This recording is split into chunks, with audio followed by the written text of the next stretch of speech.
I'm Tim Blanks. Welcome to BOF Live. Today, our guest is Anna Sui, a very dear friend of mine. She has been one of my, what would I say? One of my stalwart companions through all my years in fashion.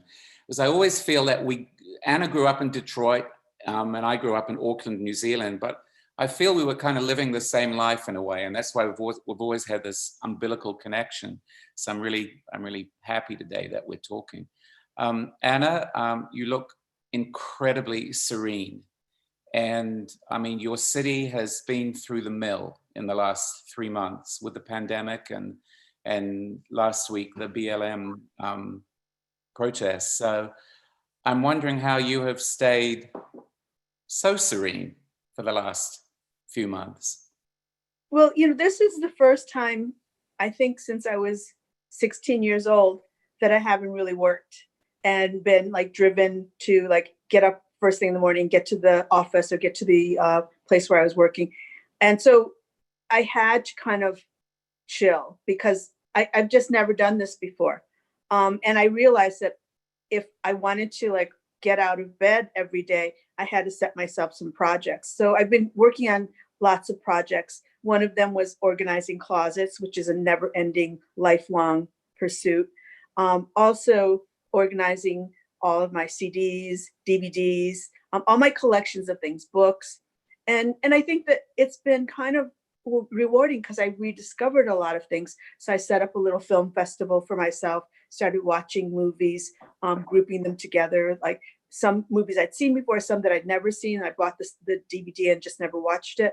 And then I supplemented with Criterion Channel and Amazon Prime. So if I was on a Pierre Clementi kick, I would like search out all of those Pierre Clementi films and then spent a week with Pierre Clementi. So it was fun. It's been fun. It's been really kind of a nice escape almost, and like kind of that thing where you're always thinking, if I had more time, I wish I could. So now is the time to do those sort of things. I think, sometimes it's like fashion has a crystal ball, and I don't think it realizes that. It imagines it has, but it's really interesting to see it when it does come up against current events in a kind of predictive way. You're wearing a piece from your spring collection, which was very, how would you describe your spring collection? It was very kind of, well, we called it Victoriana, but it was after Pollyanna, which was my favorite childhood movie, where she was super optimistic and always wished everything was good and would go well. And I think I was in that mood where I just wanted everything to have a touch of innocence. And also, I was obsessed with sleepwear, nightgowns and pajamas, and I layered them with everything. Even on the evening dresses, the cover-up was a pajama top. Every dress had a pair of pajama pants underneath. And it's kind of the way we've been dressing at home. So this is a collection you were delivering before the world changed in the last 3 months. Yeah. So you were delivering a shutdown collection as the world shut down. And then your fall collection, your autumn-winter collection, which we saw in February, was all about horror. So, which, I'm a chicken. I'm afraid of horror movies. And I just thought, okay, I'm going to look the beast in the face. I'm going to see when Stephen Meisel tells me, you got to watch this movie. And I'm like watching it like this. I thought, okay, let me get inspired by this. And I did. Like there was a great one that he sent me, Daughters of Darkness. And it was such great 70s styling. And Delphine Seyrig was just exquisite in it. And there were great like vinyl maxi coats and vinyl knee-high boots. And I mean, I was so inspired by it. So I kind of took my whole color palette from these horror movies, from the movie posters of the Italian Giallo films. And it was a fun challenge for me because I really had never done such a dark collection. But I just felt it was right for the time. Why? Because the times actually got super dark right after you showed that collection. I have no idea why I was feeling, but it was just what I felt. And I don't know. Like sometimes you just have to go with your gut, and I kind of trust my gut at this point. So I sometimes, even working into the collection, I don't really know why I'm doing it. Just like when I was working on this horror collection, but somehow it came out to be good timing, I guess. Good timing for very bad timing. Yeah. But how often in your, how many years of doing shows? Would you say 20 years of doing shows? Oh no, my first show was 1991. Yeah. So that's more like 30, I Oh, guess. 30. Oh my God, it's 30. You see, I was miserable at maths. 30 years. So how often have you hit the zeitgeist like that, you reckon?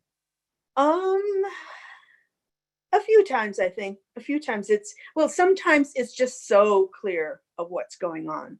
Like when I did the grunge collections. Um, um, and then when there's like a romanticism going on, and I did like the dandies, or sometimes it was just really right on to the spirit of what things needed to be. The geek, preppy geek collection. I think that I'm forgetting the man's name that wrote the book and talked about tipping point. Malcolm. Malcolm Gladwell. Yes, Malcolm and he Gladwell. mentioned that kind of gave Hush Puppies a new cachet, but it was also kind of exactly what was going on. Like all of a sudden, everyone was embracing this kind of preppy geek sort of look, which fashion-wise nobody ever would have touched. But we just had a great time with it. Did it in beautiful, like almost neon pastel colors, and did it very playful. And I think that a lot of people just really, really reacted to it. Do you think that because I think of you as somebody who knows more about fashion history than almost anyone I know, that you're so absorbed by the resonance of fashion in the wide world, all through fashion's history. Do you think that that is one of fashion's kind of allures, that it can capture a moment? If you look at classic Saint Laurent collections, from the 70s or the 60s, or a classic Comme des Garçons collection, or these designers who just seem to have an ability to nail a moment, and then it actually defines, and then what they did kind of defines the moment later on. Is that what's drawn you, do you think, for your whole career in I fashion? mean, that's really my theory, that fashion is a mirror of the times. And if you go back and look at fashion history, you can define an era just by the clothes, just by the length of the hemline, just by the details of the clothing, just by what people are wearing to mimic the politics of the time. And I think that's been my fascination and what I love researching. When I did the collection that was inspired by Alexander Gerard, it had a very kind of color palette of Alexander Gerard and his love for the Mexican fabrics, and like the bright pinks and oranges and turquoise and greens. But I also was looking at Goya and trying to understand the period of the Majo and the Maja, and realizing that that was their statement during the politics. They were being ruled by a French king, and this was their silent rebellion, that they were dressing ultra Spanish.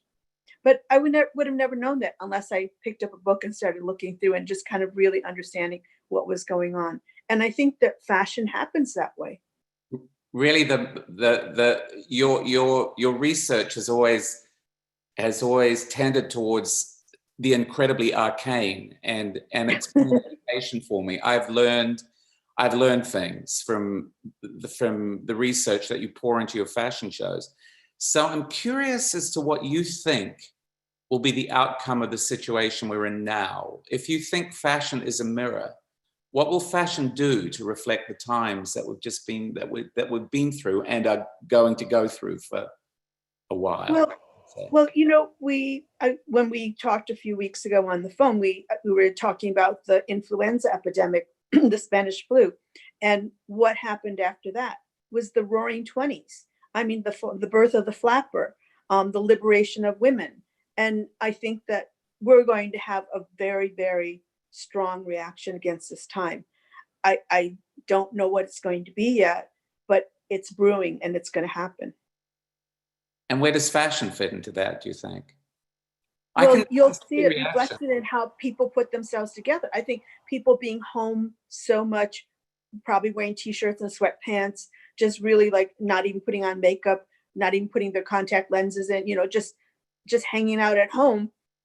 Suddenly they're going to want to be seen and make a statement and, go out to restaurants when it's safe and go to parties. And I think we're going to see a very, very big reaction against this at-home style.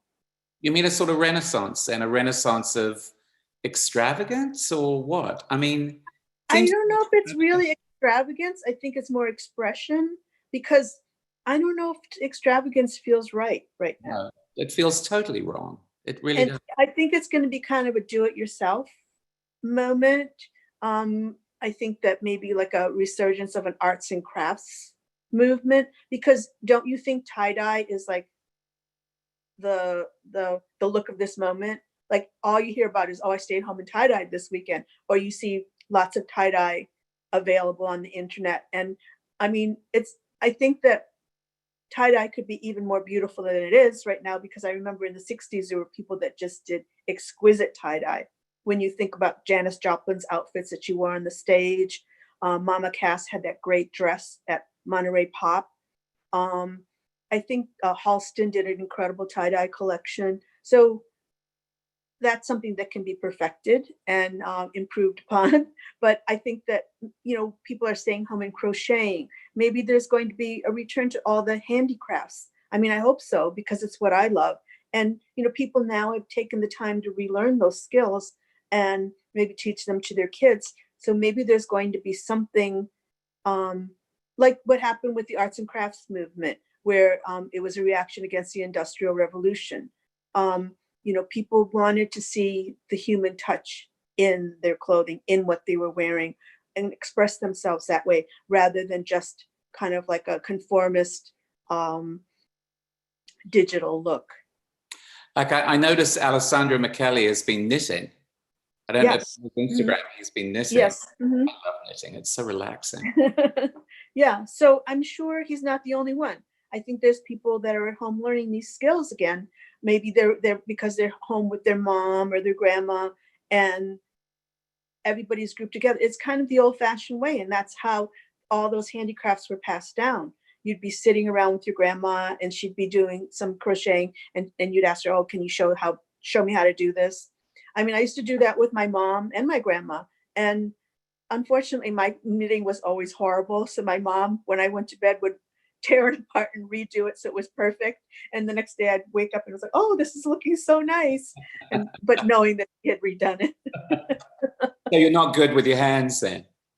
I don't have patience. I think that like knitting requires a certain tension, and I just can't keep that even tension. Like I'll be too enthralled with what I'm watching on TV, and all of a sudden all the stitches are too tight, and then I'll drop a stitch. It's just, I just don't have that kind of skill. But in a world where something like that is happening, where handcrafts become important again, and people are in touch with a slower time. I mean, there is a lot of talk about slow fashion as well.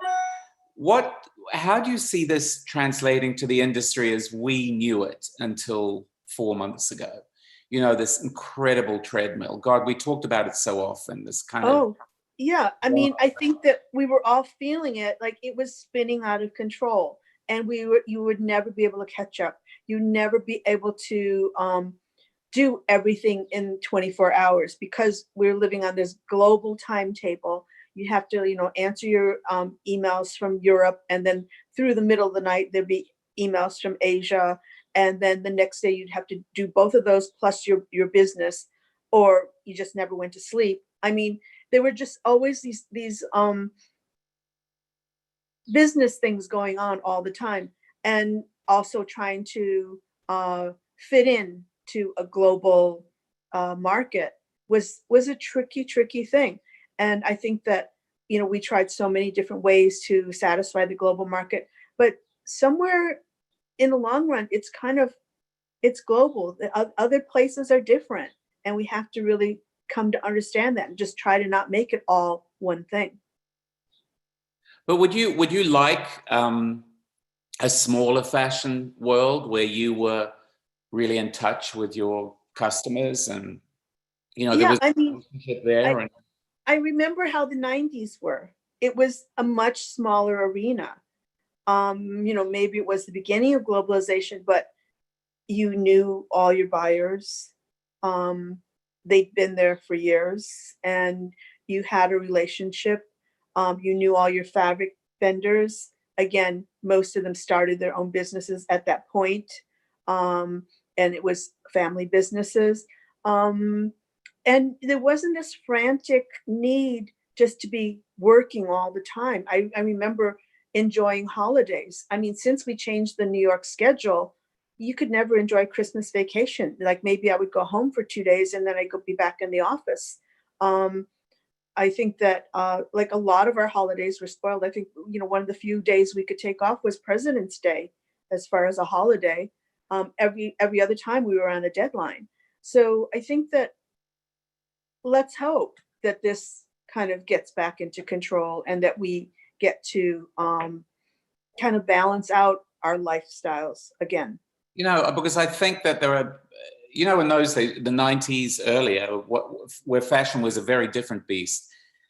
There was loyalty, there was trust, there was respect. And, I feel that those ideas, the whole idea of you had customers who were loyal to you, who didn't expect a major discount to be kind of seduced into buying your clothes, or actually it wasn't even their decision to offer major discounts. It was big department stores, kicking off this cycle of novelty. You just wonder, the world has been through is going through massive trauma. And you just think if change doesn't come out of something like this, what will it come out of? Exactly. And that's why I'm so thankful that people are speaking up about it, that there's these petitions going around. There's not only designers bringing up this topic, but retailers responding also. And I think that some of the fashion calendar people are joining this. So I think now is the time. And I think it's going to save our business, because where it was going, like nobody knows. It was just getting so out of control, and business was not getting better. And the discounts were getting crazier and crazier. I think that we've got to get it back under control. What keeps you going? Fabrics. I can think, oh, I'll never have another idea in the world, and all I have to do is look at fabrics, and suddenly my head will start spinning with ideas. Watching old movies. There's a great documentary on right now. You have to watch it if you haven't already. Laurel Canyon. It's a 2-part documentary. Echo in the Canyon. No, this is even better. Oh, Echo in the Canyon's not that great. This is done by all the musicians, and it talks there. It's all of them talking. Lots of old footage of them talking, like home movies and things.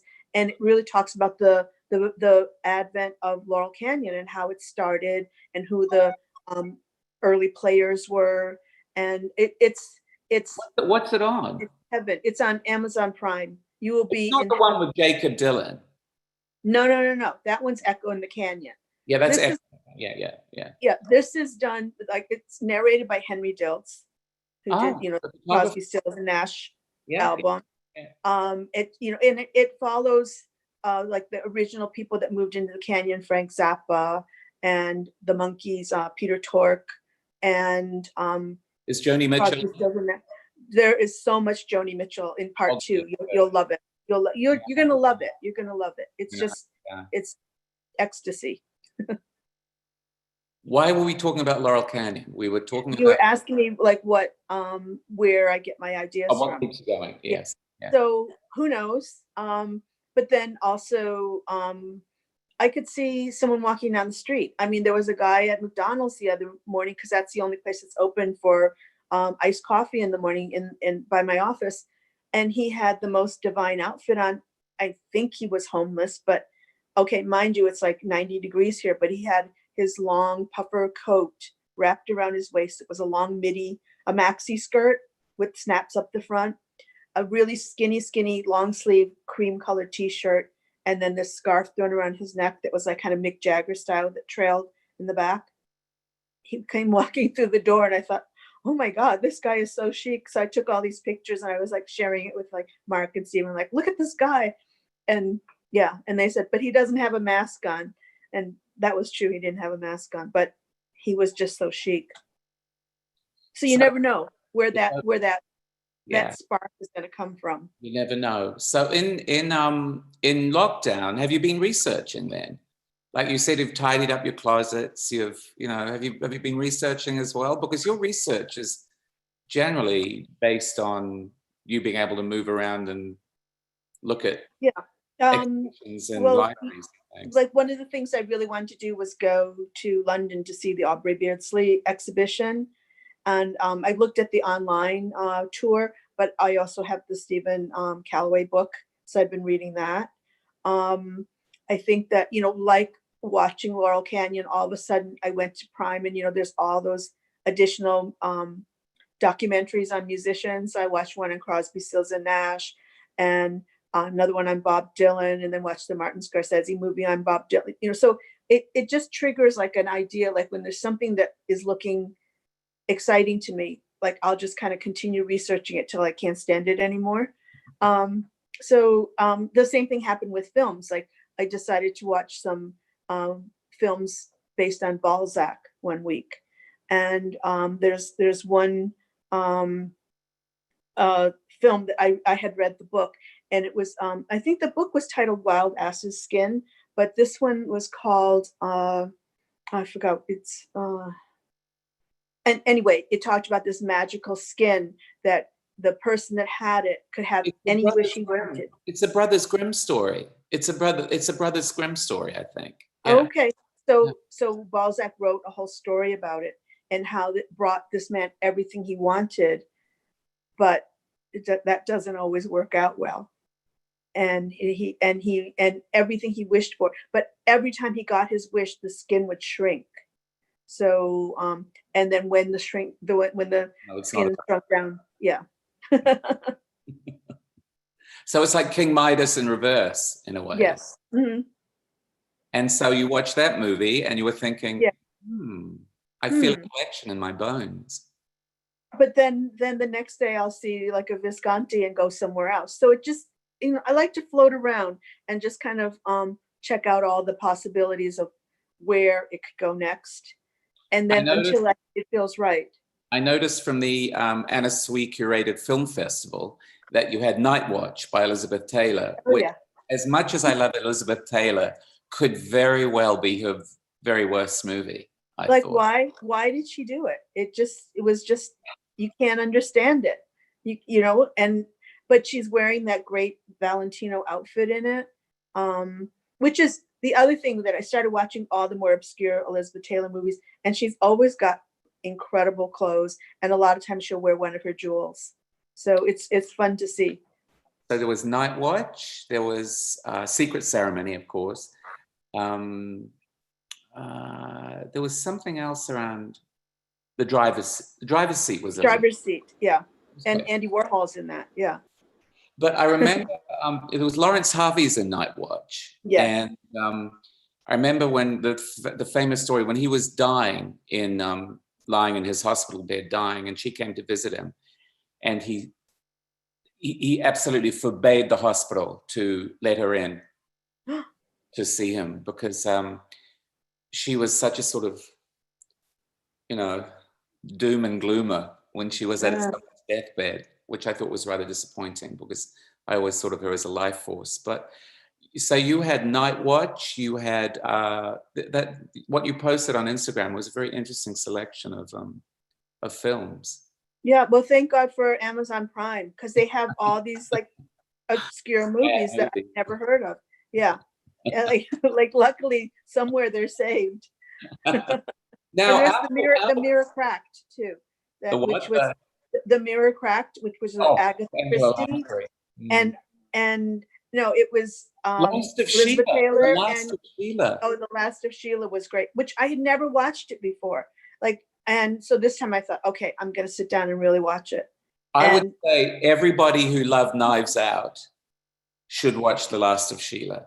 Yeah, because that's probably what inspired it. Yeah, that's totally. Yeah. But out of all of that, have you come up with a collection then that you're going to present in some way at some point? I'm playing around with an idea, but I think that it's not there yet. I was even thinking about it this morning. I think it's time to simplify, to get to the essence, and to get to really show what it is that I love the most, that's iconic. So I have some print patterns that I'm thinking of, and a color palette that I'm thinking of. Because I saw this great movie on Berta Marisol. Is that how you pronounce her name? She was an impressionist painter. Yes. And, and she was one of the first famous women painters, and I just loved her color palette. Of course, she liked to wear a lot of black, but then in her paintings there were very soft colors, and so I kind of threw that all into the equation. So who knows? I don't know where it's going yet. I'm still playing around with it. But how important have fashion shows been for you over the years to sort of make your vision kind of coalesce into one? That's the problem right now. There's not that end goal to figure out. Where with the fashion show, which was every 6 months, I had to come up with a new theme, new color palette, and finish everything on schedule. Right now, it's kind of a little vague. So there's not that drive to like land on something right away and just delve into it. Right now, I'm just kind of meandering around, and it's scary because, again, I'm not used to it. I mean, if you're doing, how many shows did I do since 1991? There was always that really strong focus, and I just knew I had to accomplish this by this date. And right now, it's just kind of like, when is the season going to start? When is there going to be another show? I mean, I don't see shows for a while. I think it's going to be difficult to do shows. Now, just think, if that show in February was your last ever fashion show, would you be happy with that? I don't know if I'd be happy with it. It was a pretty cabinet full stop. Yeah. Content would be a good word. Yeah. Mm-hmm. I think of all the people you've worked with regularly, you've had that incredible team like Pat doing the makeup, Garen doing the hair, Fred Sanchez doing the music. He did such a good soundtrack.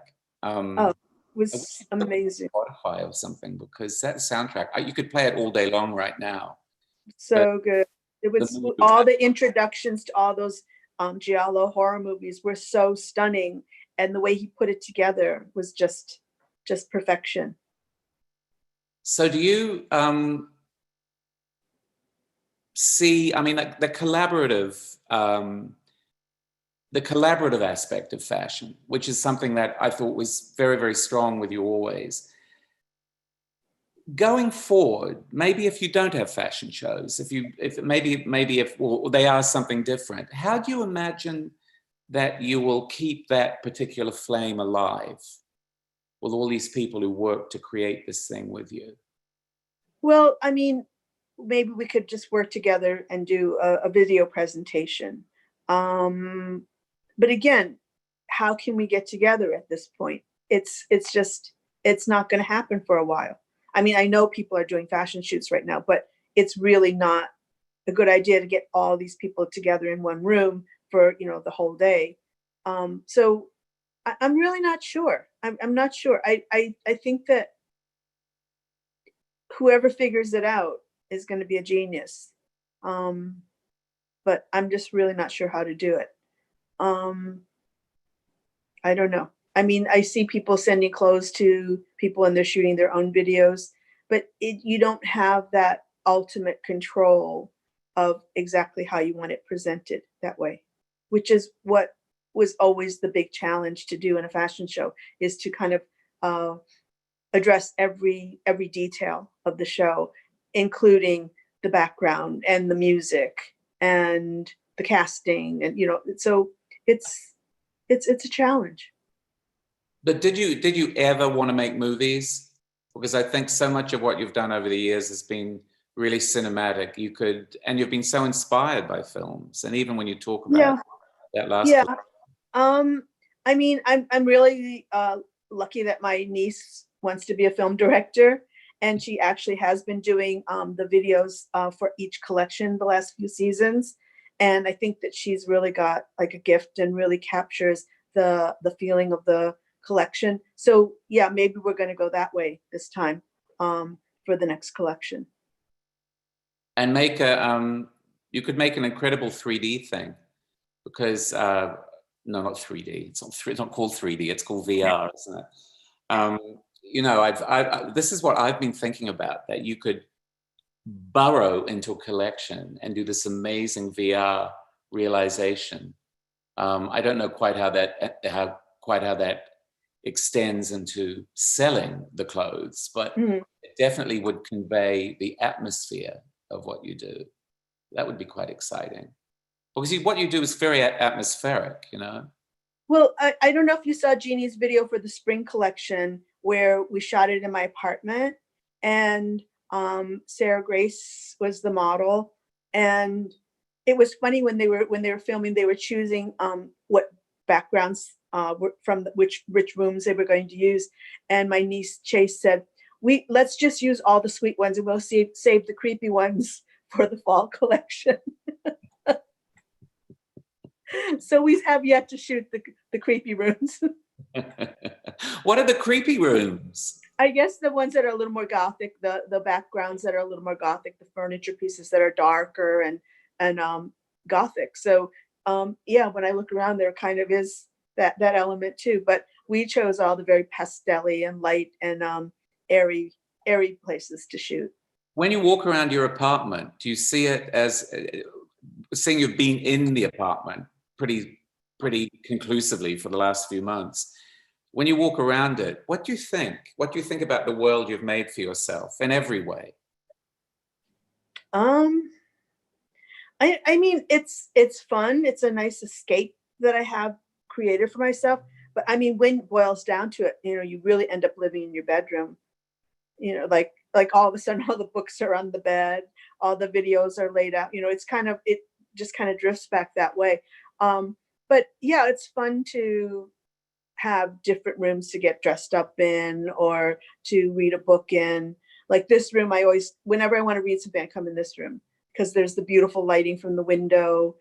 There's a nice bench that I can sit on. So it's just, I use different rooms for different purposes. But yeah, it's nice. It's nice to have all the things you love around you, which I think you're the same, because I remember you showed me some pictures of some details in your apartment, and it's just, to have that is such a great reward for the hard work that we do all the time. Yeah, and also I never feel like stepping outside, because I just look out the window and there's the world going by. But I just wonder when you have that world, and now I'm kind of vamping while I try to think of where that thought that was in my head that just evaporated. You have that world, and the rest of things is a huge challenge and so uncertain. And there's such a sort of stability in being at home and being surrounded by the things that you love. What do you imagine?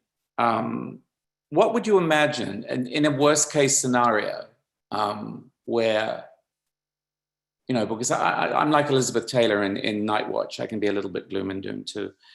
It's going to be very, very hard to extract ourselves from this situation. What would be your ideal, you know, your ideal alternative? Well, my ideal alternative would be that suddenly real estate was more affordable and little boutiques would start appearing, and artisanal designers and artists would start making things that you could buy, and everything would be kind of one of a kind or special.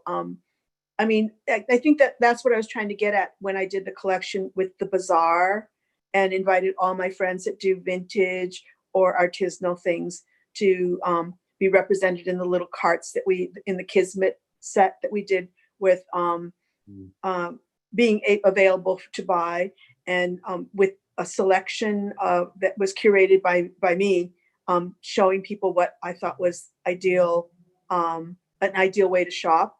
I mean, I still like that idea.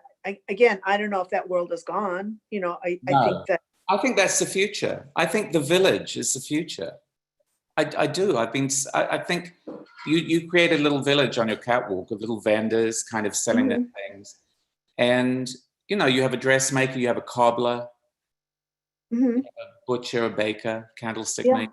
I think that's what's happened with lockdown is everybody's living in their neighborhoods and really exploring their neighborhoods. So Mhm. I thought the whole notion of the village seems to have become much stronger, or not much stronger, but the whole notion of the village has become something that people respond to.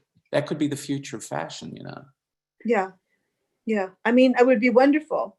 I just think maybe it's going to be difficult in New York City because of the cost of the real estate. Because look what happened with Bleecker Street. You know, that was like an idyllic little neighborhood at one point with antique stores, and then little by little the rents just kept going up because of all the retailers that started going there. Now, something that people have been saying about this time is it's making people focus on what's important to them, and what they really want to get out of life. Have you come to any conclusions? Well, I think one of the greatest things that's happened during this period is the fact that my friends and I have been picking up the phone and like chewing the fat for an hour instead of just these little bleeps on your iPhone. And you really just come away from those conversations so happy, and you know, you're so thankful that you have such good friends, and so you know, it's just very satisfying, rather than so many times when you're texting back and forth, it's just like, well, where are we going already? You know, like it just, you can't get to a conclusion, where a conversation really it takes you right where you need to go. I think that maybe we're learning to appreciate that more, and let's hope that that continues, because you waste a lot of time texting back and forth and not getting anywhere. Do you think you can sustain? Do you think people will be able to sustain that? Will people just sink back into, you know, business as usual? I know I everybody. mean, I hope so. Because usually after the conversation, then you get a text, that was so much fun to sit and talk, you know, and it's just kind of, I think it's very rewarding. Now, when you look back on the 30 years, what stands out for you as a favorite moment? Like, do you find you're dreaming a lot at the moment? No, I want to I, get to that other yeah, question, but yeah. I'm Sorry, dreaming, I'm not. I mean, I just haven't. Yeah, I can't remember my dreams still. I'm dreaming about fashion. I've never ever dreamt of it. Isn't that strange? Weird, Yeah, yeah. like being incredibly athletic at a Valentino show or something. It's, where's that coming from? That's why I'm thinking that, you know, all this people writing so much about the power of dreams during this time, that people's dream lives have become hyperactive because their daily lives have been so restrained. And so I And, just and wonder if also the anxiety behind everything that's going on, I think, is creating these dreams. Almost like that reoccurring one when you were in school that you didn't do your homework, or you left it in your locker. It's kind of, there's dreams like that. But unfortunately, I can't remember my dreams. So. Do you have a moment from the 30 years that you treasure more than others? Moments that you just think that was where everything came together in such a sort of golden way? I guess, I've been so fortunate to have this exhibition. So I've kind of revisited a lot of my career, which I had not done at all. I never had even seen the clothes again after that season. And I guess that probably the first show is still like was so joyous and such a labor of love, and kind of put together by my friends, and kind of they're still my friends to this day. So I mean, that really kind of says it all. And then I think the moment that I had this exhibition in London, I mean, that was such a beautiful evening, that first night, and to be surrounded by people that I knew really well and people that I didn't know that well, but like people came to celebrate the exhibition.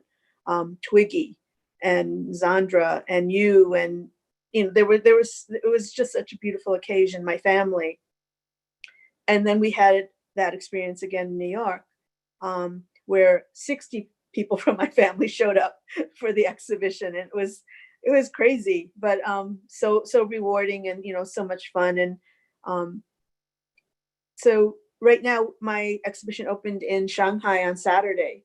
So unfortunately I can't travel there. I think that it has a different look to it because it's in a very modern building, and it has a very pop and optimistic feeling to it. It's very exciting. There's a lot more high-tech elements because people are so into their selfies there. There's a lot of selfie moments throughout, but it looks stunning, and hopefully it's going to be as successful as the other two. Well, congratulations. Thank you. Do you think it's funny now when you, because I was reading comments when, I did a post about our talk, and some of the comments, it's interesting to think that you talk about Twiggy and Zandra Rhodes coming to your exhibition, you're thrilled. But, you are that person for some people now. That it's interesting, isn't it? That I think of you as being the ultimate fan. For years and years, we've talked about who we fangirl over. And, it's Anita Pallenberg and David Bowie and God knows, the list goes on, Aubrey Beardsley, list goes on. But then you are. Oh, thank you. What do you think? Thank you. Do you think I guess I don't think of it that way.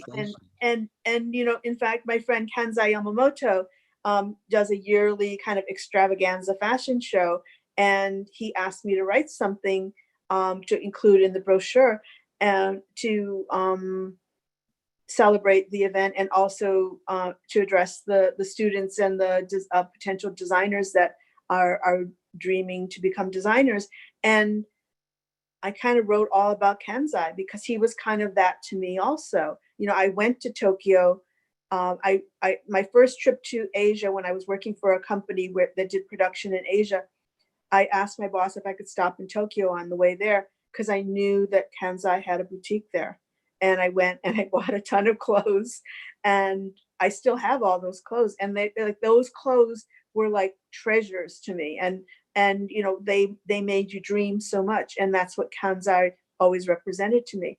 So I hope that people come away dreaming about their idols this way, and that their idols inspire them this way. And I know all the people that we've mentioned, Zandra. I think that we featured them in the different exhibitions. Ozzy Clark. Norma Kamali, even people like Jane Holzer, Anita Pallenberg that we featured in the New York shows. All these people made me dream about wanting to be a designer. And I hope that people get inspired by that and realize that, there's people that make them dream too. But you lived next door to the New York Dolls when you first arrived in New York. I mean, the New York Dolls were your neighbors in Norma Kamali's apartment. Exactly. I think of all those people who have become kind of mythic in a way, and you either knew them or, well, you did know them. Places like the Mud Club, you know, the sort of texture of New York history. Do you find that kids, not millennials, but I guess the people underneath millennials, Gen Z, is that what they're called? Gen Z. Do you find that people want to hear those stories from you, that kids want to hear those stories, that you know, that whole you were their situation, that you were part of an amazing moment? There's some oddities that, yes, they really want to hear the stories. Yes, they really want to know. And sometimes they know it better than you, but it's few and far between that are those old souls that really, really like want to delve into that history. But hopefully there's going to be just enough of them to kind of recreate it again. But do we want to recreate it, or do we want to find a kind of modern equivalent? I mean, well, that's what I mean, the modern equivalent. Yeah. Just, you know, like when I spent my time watching about the Impressionists, I watched like a whole series of documentaries on all the different Impressionist painters, and thought that must have been such a fine moment when it was such a revolutionary statement. And at first, it had very adverse reaction, and people kind of just scowled at those painters until they kind of set up their own exhibition, and I think it was called the Rejects. like they and suddenly that became the thing and kind of outmoded all the other classic paintings. So I think that's how change happens. There's always that thing that is kind of brewing and is in the background, is in the underground, and then suddenly it looks so wrong to everybody that's the current people, but suddenly it gets kind of starting to look right, and suddenly more and more people join it, and then it becomes the thing. You know what I'm curious about is I think about punk, which was so important to us, you know, and you have, God knows, you have the best stories about punk because you have the real you were there stories. But I'm just wondering if there'd be some similar impulse when you see kids protesting across the world now, and it's young people. You know, it's a very, very wide, every single age group, ethnic group, they're all in the streets, but you get a strong sense of how young the activists are.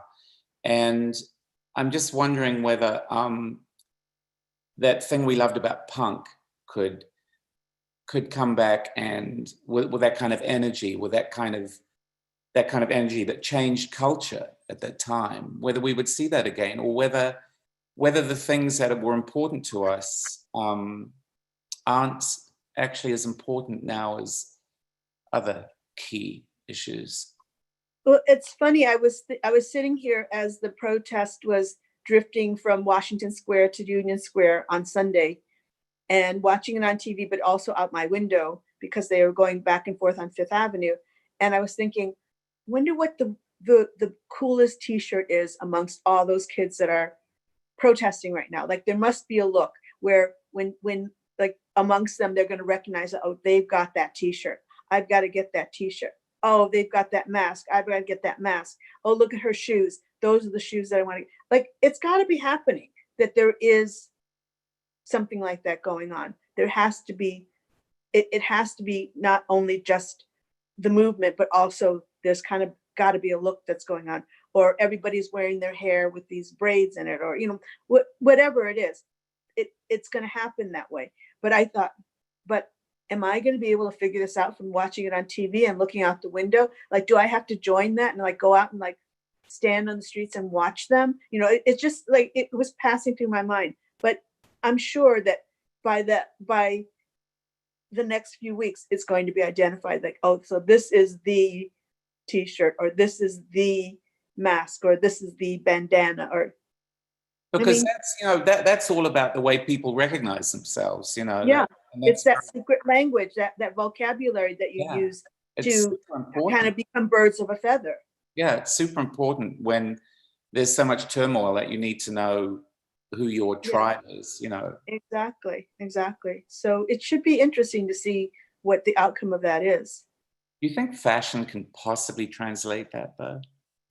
Well, I mean, when kids started talking about like dad sneakers, it took me a while to understand what that was because I didn't watch Seinfeld, you know. So and I just thought like that's a fashion statement, you know. And then I thought, oh, now you're an old fogey. Like it just, it's certain signals that happen, and people start identifying with it, and then it becomes a meaning and like a vocabulary of how you're expressing yourself. So it will be different than what our generation did, but it'll be there. What's your vocabulary, do you think? If somebody said, how do you express yourself? What is the purest expression of Anna Sui in the clothing you wear? Well, I mean, my hairstyle, right? You know, it's like kind of been the same for how long. Although I have changed it up a few times. There were braids, there was a flip at one point, but kind of been the same thing. I kind of have always dressed the same, a lot of black and white, a lot of jackets, and then pants, and then I'll go through periods of only wearing dresses, you know. So, and lots of accessories. I think that's the Stella Dallas moment in me. Like Stephen always says, "Oh, here comes Stella Dallas," and like she was Barbara Stanwyck in that movie where she just kind of piled it on. Like there was not 1 inch of her that wasn't embellished somehow, which I love. And you can see that in my styling in the shows. Do you know we were talking about Anna May Wong? Remember? Yeah. A little while ago. Mhm. Did you watch Ryan Murphy's Hollywood? Yeah. And you Wasn't that great? Yeah, that fairy tale of her. And then there's a documentary series on PBS, Asian Americans, and there's a whole segment on Anna May Wong, and it talks about that whole story again too, how she was up for the part in that movie, and then Louise Rayner got the movie. Actually, in my exhibition at the Shanghai Museum of Modern Art, we have a whole section dedicated to her, because remember how many years ago was it that I did that collection that was chinoiserie? I think it was 2014, and we did the Anna May Wong T-shirts, and then the New York Historical Society was doing an exhibition on the Exclusion Act of 1882, and they adapted those T-shirts. We made them for them, and they had them in their gift store. So it's kind of come full circle now that we're showing it in our exhibition as my inspiration of chinoiserie in the show. And you know that is sort of, maybe that is indicative of sensibilities kind of shifting, of people becoming more sensitive, hopefully. But would you say you're optimistic at the end of all of this? Yeah, I mean, I'm still the same as I was when I was dreaming about coming to New York. It's like I'm always looking for that next thing, that next exciting trend, that next exciting new designer, that next exciting kind of fashion movement. I mean, it's what I love. Well, it's so lovely talking to you. God knows when I'm going to see you again, but Oh, now that I can see you like this, we could Zoom. I can read the books in your bookcase. Thank you so much. thank you. I'm Thank sending you all you. my love. It's been a pleasure. Big kiss to you. Thank you. Bye bye. Bye-bye.